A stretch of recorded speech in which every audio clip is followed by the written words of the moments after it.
So hi, everyone. Welcome to the second edition of the first ever Luke's Legacy Research Round, Family Research Rounds, I should say.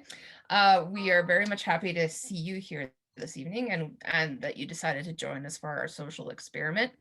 My name is Rachel Martins. I'm a parent. I'm also a research engagement strategist with our CanChild's Family Engagement and Research course. And joining me as host this evening is Dr. Kinga Posniak as well too. She'll be working the slides this evening. This event was actually created in tribute to my son, Luke, who passed away this past year. And the purpose behind this whole session is to put relevant research in the hands of families and researchers. My son was someone who lived his life with a deeply felt set of values in connection and collaboration and things like trust as well too. And he had this way of kind of naturally assuming that he had a seat at the table. And really, honestly, without hesitation, it was kind of like, this is just going to happen. And so in this session, we hope that these values are kind of threaded through the conversation. And we really aim to have a lot of really good conversations this evening with you as well too. I'd like to take a moment to also briefly thank our hosts, which is CanChild's Center for Childhood Disability Research and Kids Brain Health Network. So these research rounds are actually an extension of their collaborative program called the Family Engagement and Research course. And this course aims to bring families together with researchers to learn more, both families and researchers to learn more about partnering together more effectively in developing research. And next slide. Our theme for this first event is, oh, no worries. You want me to be here and the next one? Oh, this one's good. Okay, sorry. The theme for this first event is family well-being, and the research rounds don't commonly tend to have themes. They tend to work where scientists and their colleagues come together and they present what they're currently working on. But this is more of an opportunity to ask questions and lend suggestions and generally become more aware of exactly what people are working on. So we want you to technically be a part of the conversation as well too. So ask lots of questions, share your thoughts in the comment section along the way. By all means, please as well, feel free to introduce yourself in the chat box. We'd love to hear who you are, where you're from. And if you're on the Facebook Live as well too, you can do so in the chat. And we'll keep an eye on that as well too. My partner Kinga will be keeping an eye on the comment section, so we won't be missing anything and things like that. And well, just to get started, Envisage, which is what brings us here this evening, is a program that was began in development. I think it was back in, well, Laura, you mentioned something about 2016 was when this conversation started. I'll have to get someone to get the link here for you. I'm going to do that right now. That might take a moment. You're working between two laptops. I'm not Ray, sure. I can put the link for Facebook in from my, if you like. Oh, that would be lovely. Thank you. So the whole project here stands for Enabling Visions and Growing Expectations. And as you can see from the bottom of the slide, this was created. Oh, actually, we'll have to go to the next one. This is the video. Well, it's the video. My apologies. It was created by across two countries, Canada and Australia, essentially. What was actually really neat about this project as well too was that it was co-created with parents. And in fact, Kinga put it best actually once by saying that the fingerprints of parents stretch well across the entire process. And so I'd like to take a moment and just put a little context as well to the study so you can understand how we kind of got started. And now we can do the video. My apologies. Right. No worries.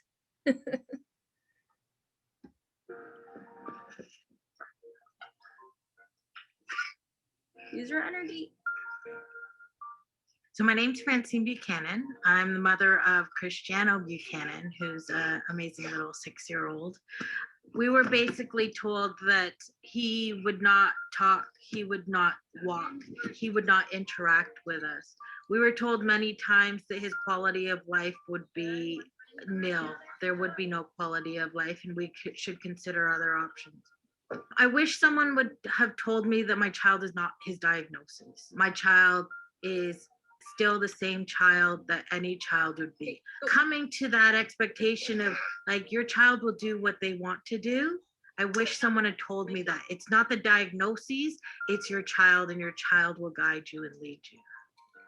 We know that parenting is a challenging task at the best of times, and parenting a child with a disability or a chronic health condition can add extra stress and worry to parents' lives. There's very good research evidence to show that parents who have children with disabilities experience a considerable amount of stress and worry. And it is our belief that a good deal of that stress and worry is potentially preventable if parents are well informed and acquire the skills that will allow them to cope with the many ups and downs of this parenting journey. Envisage was developed by researchers and parents in Canada and Australia. Envisage refers to a program whose full name is Empowering Visions and Growing Expectations. The program consists of 5 weekly online workshops for parents of children under the age of 6 with any kind of disability or chronic health condition.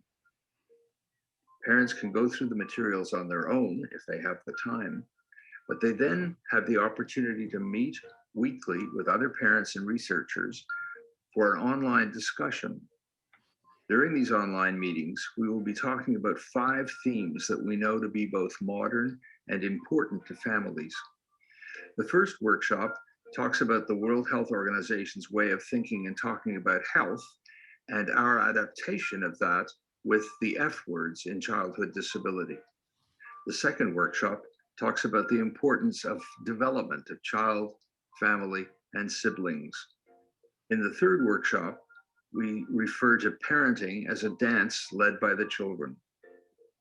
The fourth workshop talks about the importance of parents being encouraged to take care of themselves and why that's important. And finally, we talk about strategies for communicating, collaborating, and connecting with other parents and service providers to be an effective advocate for child and family. I try very much to let people know most of what's unique about my children that's beyond their diagnosis, that they want to have a good life, they want to have friendship, they want to know love, they want to have enriching experiences. And that little piece of diagnosis is kind of secondary in our lives. It impacts everything, but I want people to know my children as children first. I think it's important to be a part of different studies, different research programs, that sort of thing, because sharing knowledge is going to make the world a better place for our kids. What we hope the Envisage program will do is help parents to feel more confident and competent in the choices they make, experience less stress in dealing with the situations that are imposed upon them, and most particularly feel empowered to do the best they can do as parents. As much medical training as doctors have, none of us have crystal balls. We can't see into the future. So enjoy the little moments in life. Eventually, you'll see joy in everything your child does. To get involved and to find out more about Envisage, please visit our website.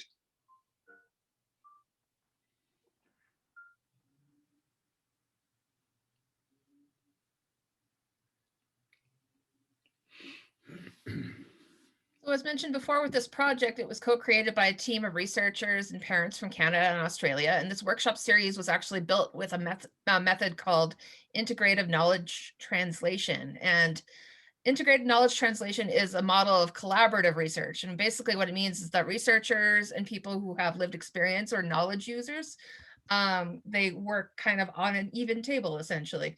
Sort of implicit in this approach is the idea that there's the power sharing is mutual, if that makes a lot of sense. Now, we're actually on the right, the slide beforehand was actually a part of the group here as well too. So this is a representation of the team as well.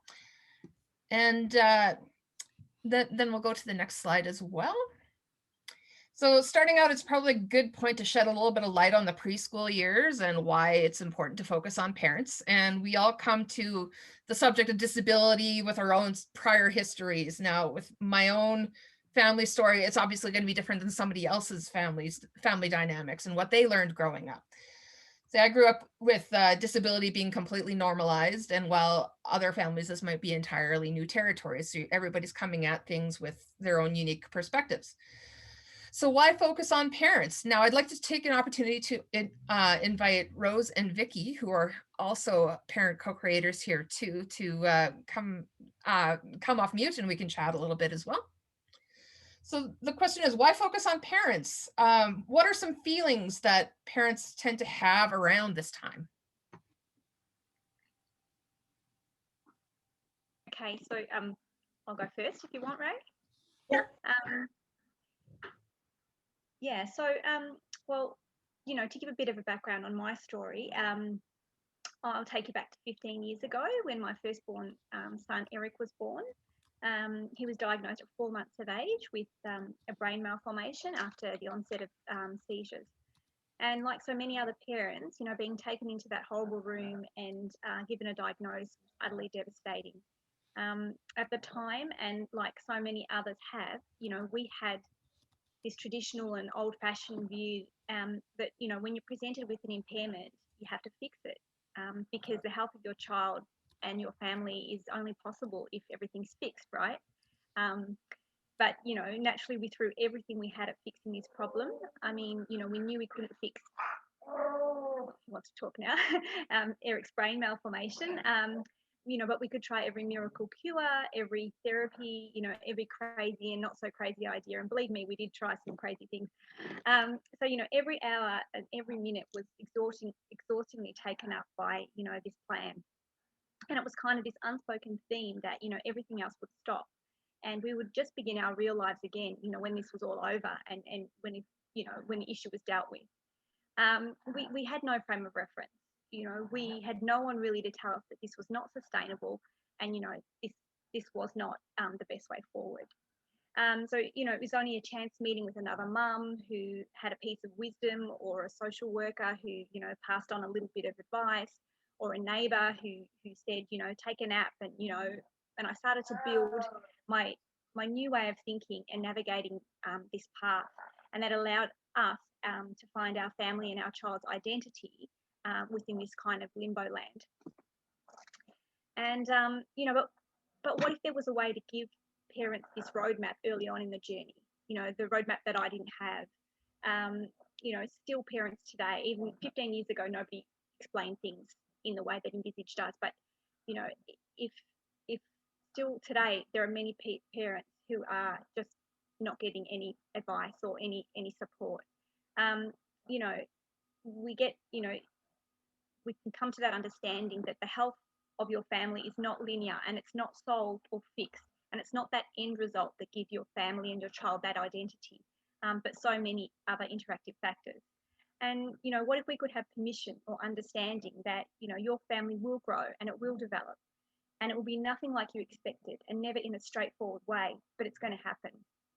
And so what we're trying to give people with Envisage is this opportunity to be intentionally supported with tools, new ways of thinking, and, you know, so that life can be experienced in a much more positive way, you know, from a much earlier point than I previously discovered it.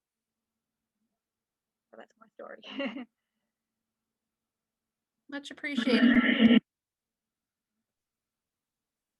Hi everyone, I'm Vicky, and I'm a parent.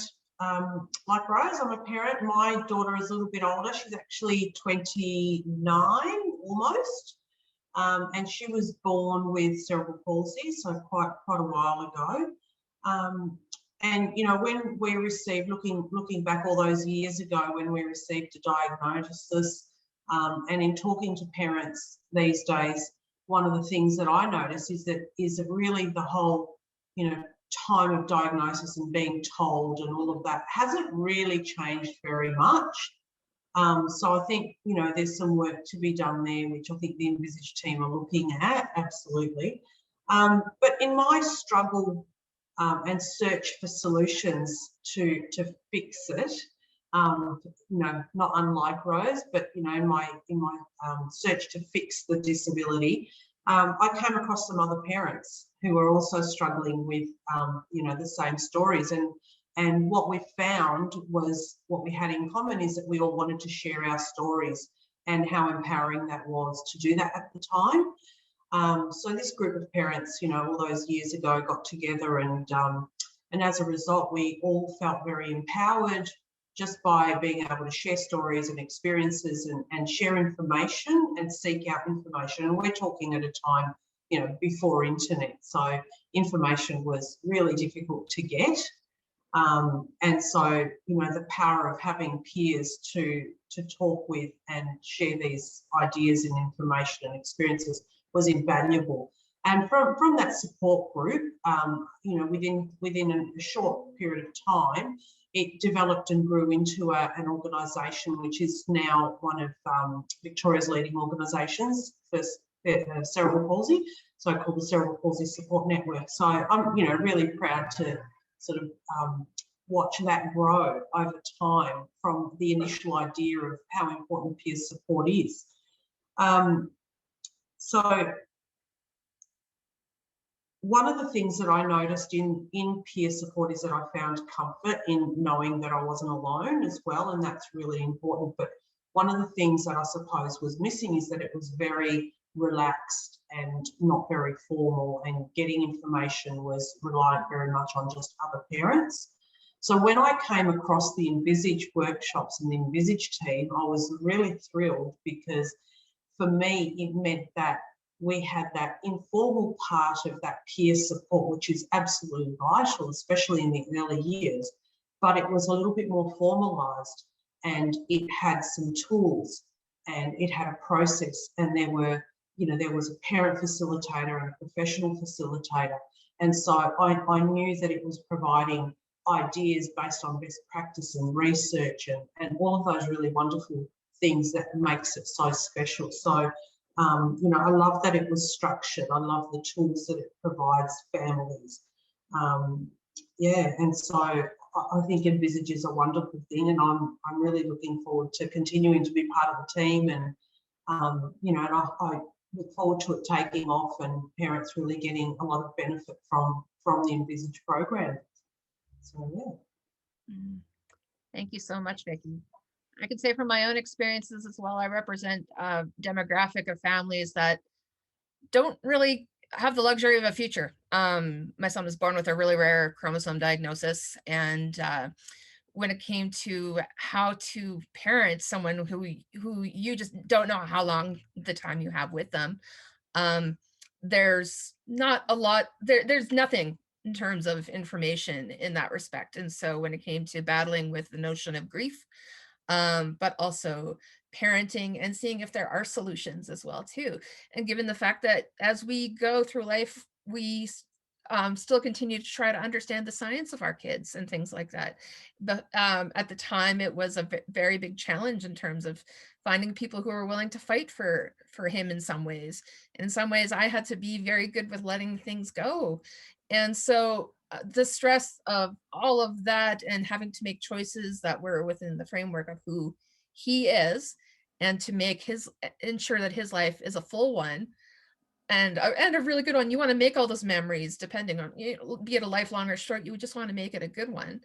But also making those choices in terms of how steps to take, how long to fight, how far to fight, that would have helped me to have a guide along the way in that respect as well too. So I would like to take a moment to introduce you to Dr. Peter Rosenbaum and Dr. Laura Miller, who are going to fill you in a bit more on the project. I believe Laura is going to be talking next.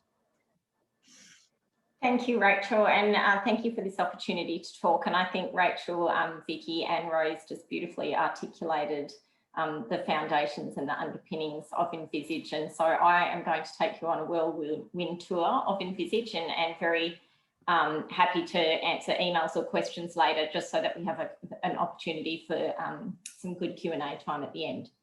So really, we developed Envisage with a focus of empowering families raising children and empowering caregivers raising children with all different types of disabilities or conditions. And we really sought to validate parents' experiences and focus on developing confidence and competence in their experience of raising a child with a disability. And I think over time we've become more focused on that understanding, that developing family capacity and family functioning is actually critical to shaping a future of possibility and hope for children with disabilities and their families. So we have a really strong focus on family wellbeing. So we're thinking about outcomes for parents and their children. Thanks, Kinga. So the focus of the workshops are underpinned by these broad ideas, and Peter calls them modern ideas. There's a lot of research behind the Envisage program and the focus of our workshops. And whilst there's a huge evidence base in these areas, we find that there's not necessarily a lot of implementation, or people's experience of these is quite varied. But from the Envisage perspective, we have a very strong focus on child, sibling and family development, and think of development beyond a set of meeting developmental milestones or checklists, but rather focusing on families being, becoming and belonging over time. We have a strong focus on health, and I'm sure you're familiar with the F words in childhood disability and the ideas that family and future and fitness and fun and friendships are all critical to child and family health and wellbeing. We also embed new concepts around parenting and the ideas around parent-led interactions and responding to your children's signs and cues. And we really focus on strengths and possibilities of families and trying to change a worldview around families and their experience of raising a child with a disability. Next slide. So we have 5 workshops, as you have heard about, which are all online. And we were online before COVID happened, so we felt that we were quite progressive, but we were also very fortunate to be able to continue developing and delivering our Envisage workshops throughout last year.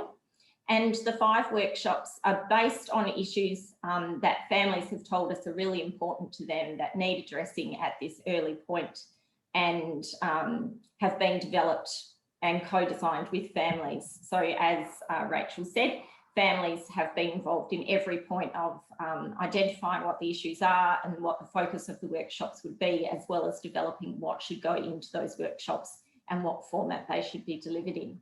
So workshop 1 really focuses on the F words and the idea that health is made up of fun, family, fitness, friends, function and the future.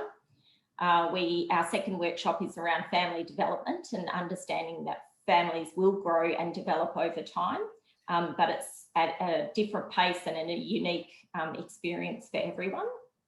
We're looking at parenting and following the child's lead, and we call this one Parenting as a Dance Led by the Children. And it's a really wonderful opportunity to talk about reading your child's cues and signals and how you learn and grow with your child every day. Our fourth workshop is critical and really valued by parents, where we talk about looking after yourself to look after your child and family, and how important it is in order to take care of yourself to ensure the well-being of not only your child, but also your family and yourself. And the final workshop is around tools for communicating, connecting and collaborating. And I think Vicky talked about that beautifully around the value of peer connections and support that is so important in those early years and throughout the life course. But how to do that and how to develop that early on is something that we talk about in that workshop. So we have been working on this study for a long period of time, where we started the conversations and started running webinars in Australia and Canada to see whether this was something that would be valuable to families. And we have moved through several phases of the projects now, where we started with caregiver partnerships and developing those deep connections with people in our community. We then worked with parents to develop and design those workshops. This was then followed by a study that looked at acceptability and comprehensibility of the workshops and helped us to really refine content and focus on the accessibility of the workshops based on the feedback that we received from parents at that point in time. And we are completing a pilot study at the moment, so where we have recruited about 70 parents who have worked through all 5 workshops and the online discussions. and we have been collecting data at different time points. It's a longitudinal study, so we have all our 3-month data at the moment, but we are on our way to collecting our 6 and 12-month data as well, with the intention that we'll then move on to a clinical trial. So we have engaged with over 90 families so far, and we continue to engage with families across some of our other projects, which I'll talk about at the very end. So what have we learned so far? We have learned so much from our families, and we continue to adapt and develop the project based on the feedback that we receive from families. It's a very iterative and dynamic process where we're making sure that what parents are telling us gets embedded into what we're doing. But this concept that Vicky also talked about around families needing knowledge, support and resources, and needing this early in their experience of raising a child with a disability. So making sure that we are connecting families with information that is important to them and relevant to them, but also putting it in a way that is easily accessible and can be practically used straight away. So next one. A new worldview is something that parents have talked to us a lot about. It's how we're changing the way people think, talk and act about disability, and how it creates a new sense of hope and a breath of fresh air. And parents have described Envisage as a gift that enables them to think about their child and their family in a really positive and hopeful way that they haven't experienced previously.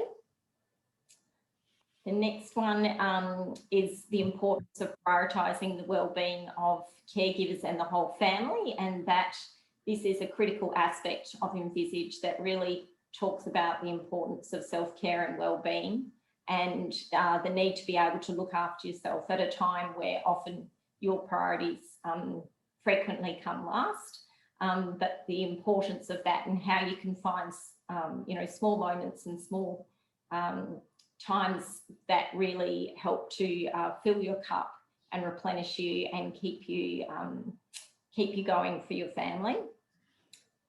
And then one of the critical components, which I've alluded to previously, is how we must keep Envisage flexible and accessible for all families.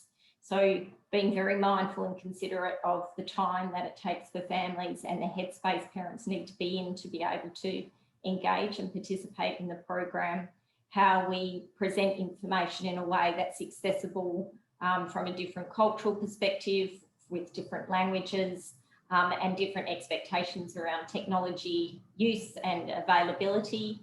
And all of these things have been embedded into the program and adapted, and we'll continue to improve it to make sure that it's accessible to families anywhere and everywhere at any time. Next one.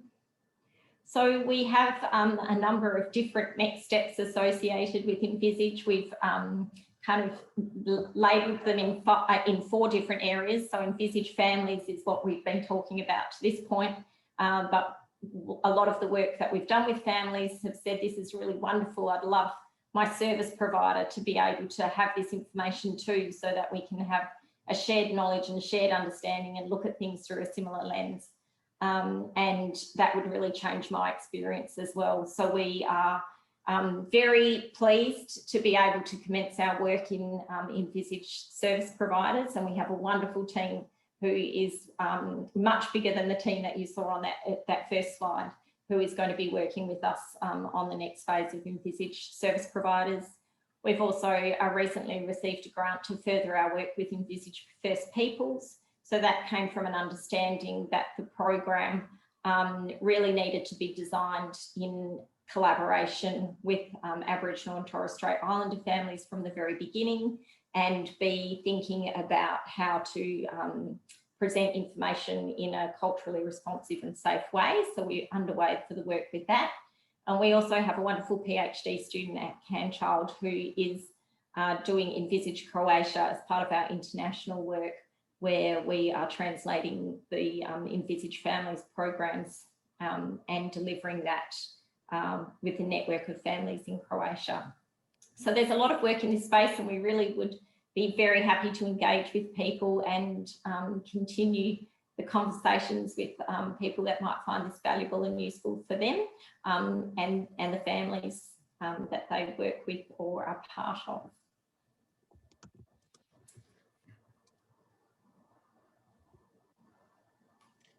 I'll hand back to you, Rach. All righty. Well, thank you very much as well. I want to say thanks to, because I'm not sure if some of you might have been a part of the process early on. If you did, please do use the raise hand option, or just mention in the chat that if you were a part of it as well too. There were basically over 80 parents that helped us contribute to this project, and we are all so much better when we do work together as a community.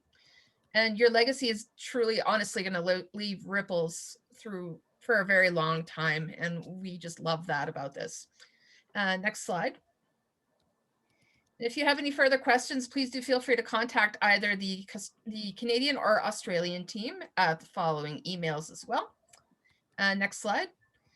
Now, this is a time for you, the audience, to join in the conversation as well. The Envisage team, if you feel like lending some insight as well to any of the questions, please do feel free to take yourself off of mute. And I'm going to try to see if my internet will be able to help me check out any questions on Facebook as well too. So if you want to speak as an audience member, you can use the reactions option at the bottom of your Zoom screen and raise your hand, or you can type the question in the chat box and either King or myself will ask on your behalf, or you can come off mute as well too, as we seem to be an intimate crowd this evening. But while we wait to see if there are any questions, I'd like to ask a few of some of the parents from our team. So this question is for either Rose or Vicky. How do you feel the Envisage program fits into helping promote family well-being? Maybe I can answer that. So from my perspective, I think that you can't have a child who's successful in meeting their goals if you don't have parent well-being. And I think it's as simple as that. Agreed. Yeah. The child doesn't sort of live by themselves and, you know, do everything by themselves, and it's pretty much down to the caregivers, the parents, the families, the siblings, and it's a team really, and whatever, you know, you can do to support that team is everything. I'd just add a quick comment that is in some ways, like so much of this, self-evident. And that is that every child we see comes wrapped in a family. And yet our tradition has been to take the child apart and analyze all the broken bits and make long lists of broken bits and then try to fix them. And that's all very fine as far as it goes, but we forget about the package, and the package is essential.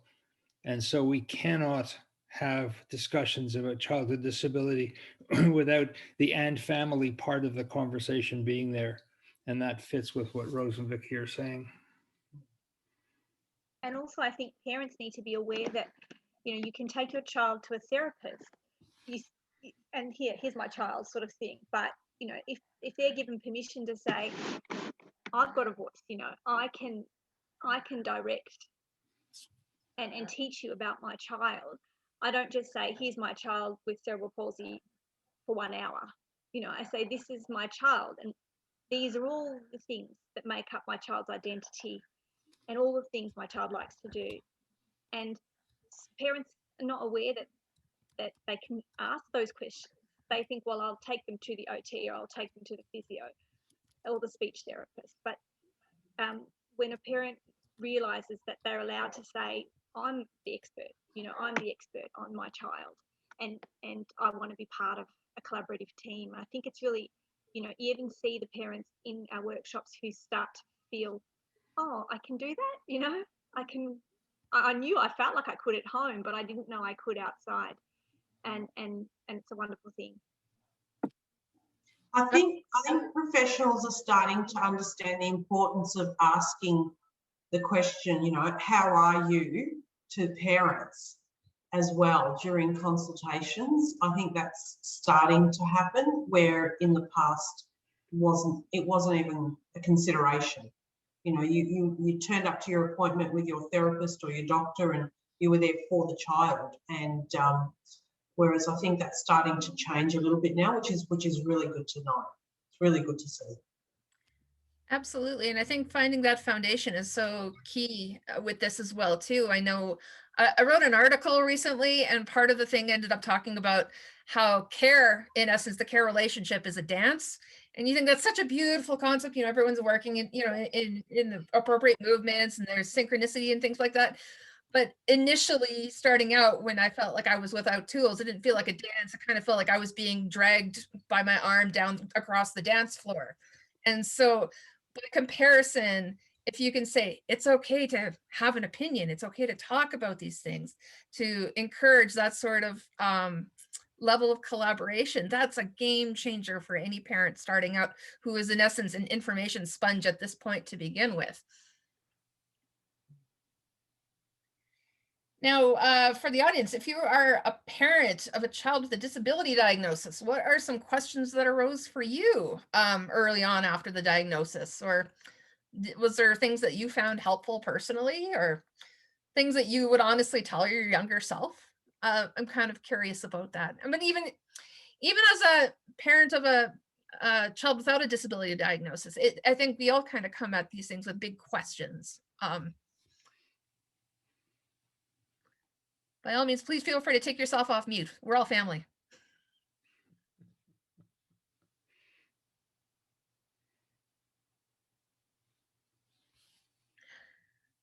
I think right off the bat, a lot of the stuff that came with for me was kind of stumbling across stuff. Everything, every new discovery was just random happenstance. And to kind of enlighten to how this community started with Envisage as well too, once the pandemic started and everything started shutting down. I'm not sure if it was Laura or Christine, but we kind of all mobilized, or Debbie as well, where we just kind of said, so what sort of resources? Let's do this. Let's put something together. And we had mental health apps. We had resources on PPE safety from both governments. All of these things kind of came together and just said, here you go, because some chances are somebody's not asking the right questions. So we're going to try to do as best we can for you. And when you can have that culture of collaboration that just, I don't know, it's so nice. I find myself early on, when I didn't have those connections, I would honestly say things like, thank you for loving my son. And that's very strange reaction to some people. But at the same time, that's truly, honestly, how I felt early on, was because you, as much as you were finding these things, it was kind of done entirely on your own. And you just really appreciated somebody who was willing to take a time. And Vicki, you got your hand raised. Let's I just wanted to say what I've heard so many parents say throughout the Envisage study is that I wish at the time of my child's diagnosis that I understood and had some awareness of the F words. You know, going down that path of being told that this is the problem, of course, your natural reaction as a parent is, I need to fix it. If it's a problem, I need to fix it. And looking back, I wish that I'd seen it as not a problem, just a difference, and that it's okay. It's okay that she's different. You know, and the F words, I think, probably would have helped give me a different perspective. So I kind of, as a parent, you know, beat myself up for spending years and years and years and so much energy and so much effort looking for answers and solutions and fix-its, where I didn't really need to. I just needed to just accept who she is and how she is and just live life. Kelly, you make actually a really great comment there. I think some of the stuff that kind of comes into it was just being very mindful of keeping an open space. We very much emphasized that this wasn't a counseling session per se. But at the same time, there were some very important questions to address. Things like self-care, like initially even starting off and having that conversation was, a lot of parents were like, yeah, don't go there. But at the same time, what can you say? And some of the interesting points that came out of that, we had two parents who were they knew that time with their kids was going to be incredibly short. And they had said, so how can I justify going out and spending some time on my own when that's time lost with my kids? And that's an important conversation to have. And so I had a chance to go speak to them on the side and just talk about my own experiences and things like that and ask them pertinent questions.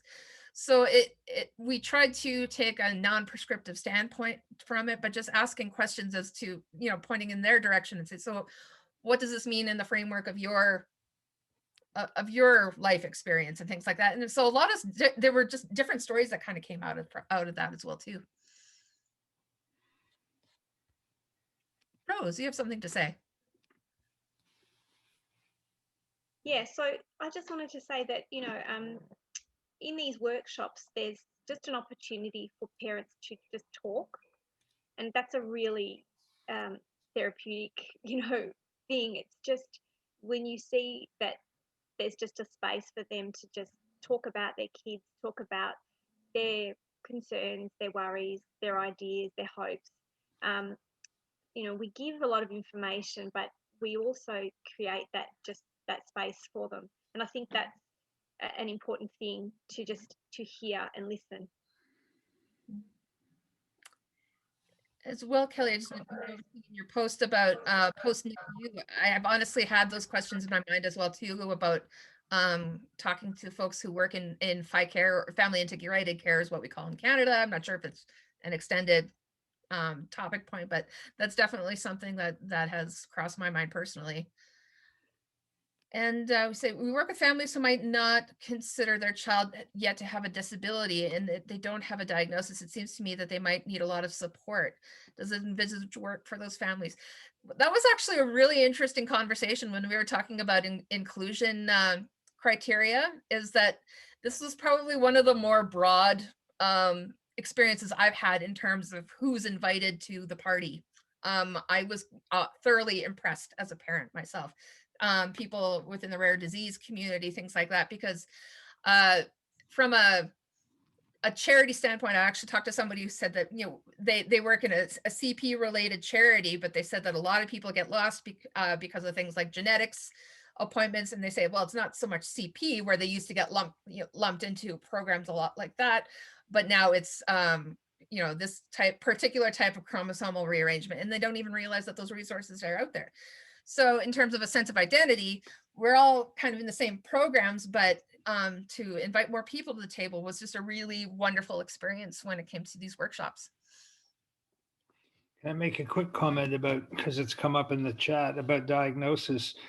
This is a much longer conversation, but basically diagnosis serves particular purposes, and I won't minimize it, but it's overrated in so many ways when it comes to providing support for families who have concerns about their kids. And it's not an either or. And again, it's a much more complex question than we have time for.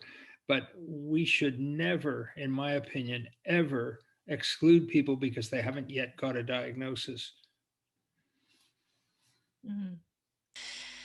And I guess the only distinction, sorry if I might just add to that, the only distinction that we might acknowledge is that as we develop Envisage and put it through its paces, if you like, from a research perspective, we did have to make some decisions about where we would start. And so I think that's part of the sort of criteria that Ray mentioned around being very open in terms of which children and families we think Envisage might be suitable for, but also having a plan around, we will start out with children under the age of 6, for example, and we would start out by saying probably it's important that families are not going through the process of their child getting a diagnosis. So that would maybe not be a good time to take part in Envisage. So we made some research decisions, if you like.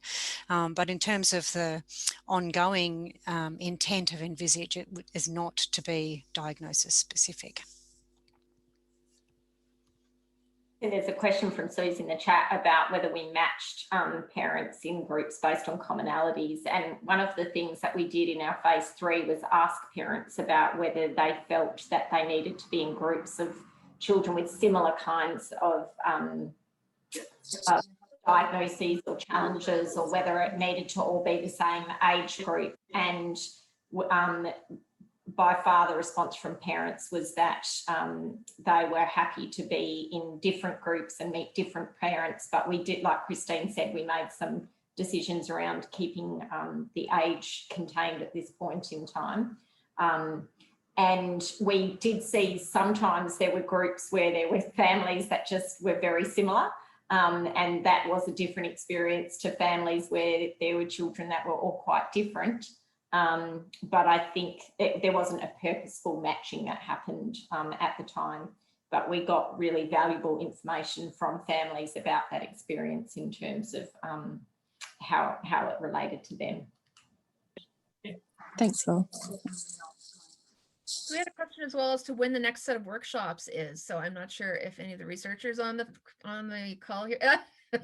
Peter says no, but well, we want to do more, but we're taking some time to breathe, i.e., to look at truckloads of data that we have collected. And these, as somebody said, I think Laura said earlier, we have various kinds of measures with numbers, and that is a whole enterprise in itself.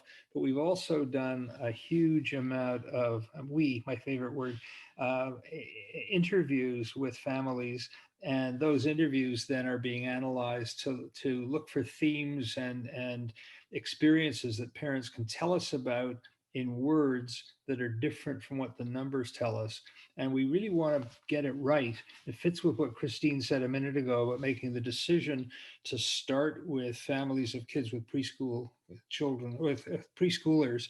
But parents have said to us, well, this would be great for my kid who's 15, or for me with my 15-year-old, and so on. And we want to expand the program in a number of ways. We're just trying to be thoughtful about what we do so we don't run off in all directions at once like headless chickens. we're thinking of different methods as well too. So there would be some of the ideas that we're contending with are things like a book club,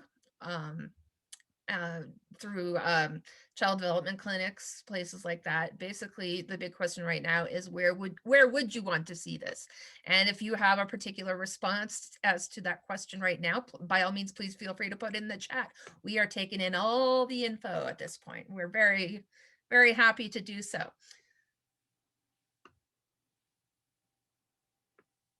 Playgroup, that would be fun. For parents or kids? The researchers. We have that all the time.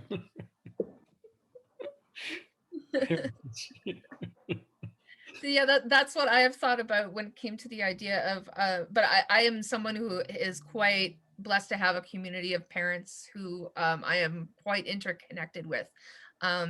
Some of the other things that we're contending with as well too are things like low resource areas. For Canada, for instance, is highly regionalized. You might get, I live in a major center in the south end of the country, but I also have friends who have made complex choices to live 6 hours away from the nearest pediatric hospital. And so they also deserve that information as well too. And what should that essentially look like? So there's lots of really big questions to ask there as well. And the long and the short of it is that we do want to make Envisage accessible to people so that we can roll it out in a way that is sustainable and useful to different people and organisations worldwide, and that we just need to be considered in the approach that, how we do that. But certainly it's something that our initial findings from our research is saying that this is something that is really valued by parents and is needed by parents and equally service providers. And so we are definitely keen to see the program grow and develop beyond this initial research phase. Christine was going to say something. Mm-hmm. Yeah, I was just really going to, oops, add something happened to the screen. Just going to add a comment around, we think that there's a very, for those of you who are on the call who are in Australia, we think that there's a very good alignment with the goals of the National Disability Insurance Scheme and Agency, and have overnight reached out to submit a response to the consultation that's in process at the moment with the NDIS around the Envisage offerings. But I would reiterate the comment that we want to do it. We want to be evidence-based in our approach, which means that unfortunately it does take a little longer than we hope. Absolutely fair comment. Well, this evening, I'm so glad that you could join us today. It's been a wonderful thing personally to see the memory of my son represented in such a fashion. He was a young man who set out to teach the world that he himself was actually worth engaging with. And if you didn't align with that sort of thinking, you would get a pinch because he wanted you to see things from his lens. And that was really hard to argue with. So now this anecdote isn't a license to go out and start pinching researchers or scientists, but you get the general idea here. But I did want to take a moment to remind you that these research rounds are an extension of the Family Engagement and Research course. And if you'd like to learn more about what we do within the course, either as a researcher or as a parent, please do consider connecting with us via the email. Or you could probably get in touch as well too through any of us. If you do know any of the team personally, they can refer you to me specifically and we can kind of get the ball rolling and have a conversation. But please do consider joining us for the next month as well too. In March, we will be doing one about better nights, better days. Well, that's going to be April 1st. Yes, that will be April 1st in Australia. Absolutely. So Better Nights, Better Days is actually a sleep intervention for neurodevelopmental disabilities. So I know I'm excited, but thank you very much, everyone, for coming this evening. We're happy that you came. No joke, for sure. Bye, everyone.